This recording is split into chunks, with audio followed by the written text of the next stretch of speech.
there, it's Rosanne here from Chic Paint. You may have seen our tutorial on how to transfer images to your painted furniture with our image transfer medium. However, did you know that you can also use it for decoupaging? Stay tuned to see exactly how it works so you can create some great decor pieces for your home.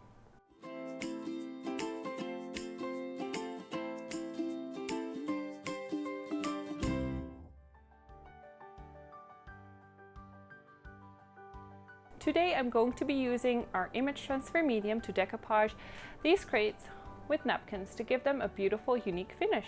The supplies that you'll need for this project are our image transfer medium, a paintbrush, a pair of scissors, and a sanding block. And of course we need some pretty napkins.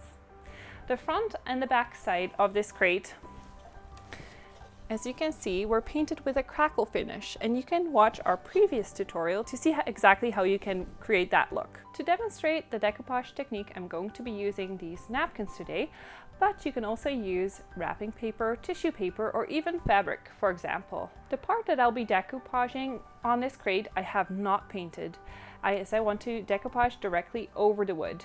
You can pre-paint if you'd like, and then you just want to make sure you let your paint coat dry for at least 12 hours before decoupaging it. The edges of this crate were a little bit rough, so I used some sandpaper to smooth them out.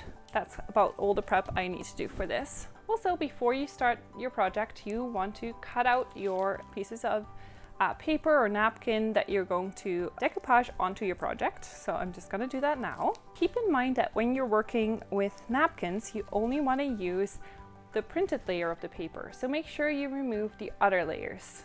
So I'm just going to cut them a little bigger than the slats,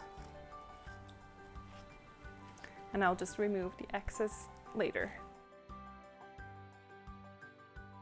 Like I said, you want to separate the printed layer from the other two layers, which sometimes can be really tricky.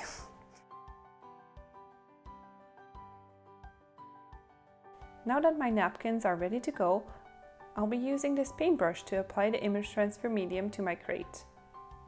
You want it to be fairly smooth and even, but you don't need a thick coat. You'll want to start laying your napkins down soon after applying the image transfer medium so that they stick while it's still wet. The transfer medium dries fairly quickly, so make sure you work in small sections. I'm just going to go slat by slat here. After you place the napkin on your project, you can use your fingers to gently press it down and smooth out any bubbles. Working with napkins is very forgiving. If you use a thicker paper, you're more likely to get air bubbles. However, you will need to be gentle because the napkin paper is very thin and fragile.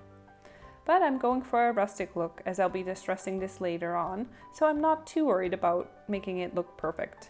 Before you start any kind of distressing, you want to make sure you let this dry for at least about 4 hours, but overnight if you can.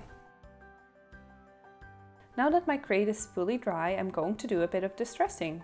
If you want a cleaner look, you can skip this step, but I want my crate to look a bit more aged and worn, so I'm going to use a fine grit sanding block to sand down the edges where wear and tear would naturally occur.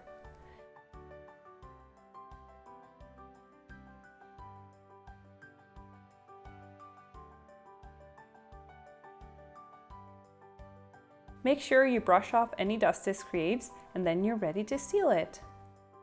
I'm going to apply one more coat of image transfer medium over everything to seal it all in. You could also choose to do this step with Tough Coat if you prefer. The image transfer medium will dry clear, so don't worry about dulling your colors. I'm just going to use my paintbrush again to apply one smooth coat of image transfer medium. So that's all there is to it. If you liked this video, please leave us a comment and click the like button.